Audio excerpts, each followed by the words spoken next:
હું આલે ડાયરો આજ તો સવારમાં ઉઠ્યા અને આજે હતી ગુરુ પૂનમ, તો આપણે નીકળી ગયા હતા મંદિર તરફ જવા માટે।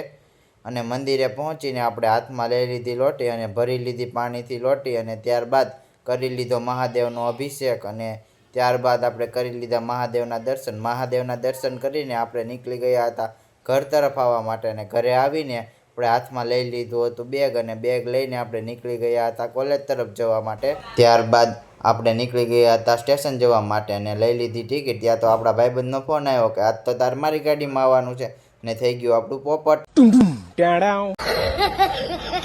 તો આપણે ભાઈબંધની ગાડીમાં બેસીને પહોંચી ગયા હતા કોલેજ। કોલેજમાં લેક્ચર રોજ ભરે આપણને એમાંના ટપ્પા પડે હાચું। क्या बात है सर, क्या बात है सर, क्या बात, ये बात है। ત્યારબાદ આપણે કોલેજની પાસે દરિયાનું મસ્ત એવું લોકેશન છે, તો ત્યાં આવી ગયા।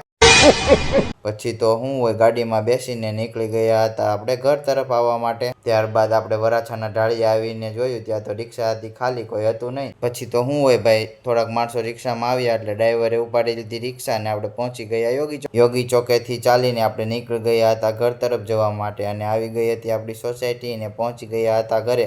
ત્યાં તો સાંભળ્યું કે આજ તો આપણે જવાનું છે ડૉક્ટર પાસે પાટો છોડાવવા, ને આપણે પહોંચી ગયા હતા દવાખાને અને ડૉક્ટરે છોડી નાખ્યો હતો પાટો। અને ત્યારબાદ ડૉક્ટરે ફરી દવા લખી આપી હતી, તો આપણે ગયા મેડિકલે અને લઈ લીધી દવા। મેડિકલેથી નીકળ્યા ત્યાં તો આપણા ભાઈબંધનો આવી ગયો વિડીયો કોલ। ऊपर महादेव नीचे संदीप पंड्या हमारो रंगील। इस सज्जन को क्या तकलीफ है भाई, क्या तकलीफ है इनको। આજે ગુરુ પૂનમ હતી તો આપણે નીકળી ગયા હતા આશ્રમે, અને આશ્રમેથી આવીને પડી ગઈ હતી સાંજ, તો આપણે દરરોજની જેમ કરી લીધા દીવાબત્તી। આ તો આપણો આજનો નાનકડો દિવસ। ફરી મળ્યા નવી મોજ મસ્તી સાથે નવા વ્લોગમાં।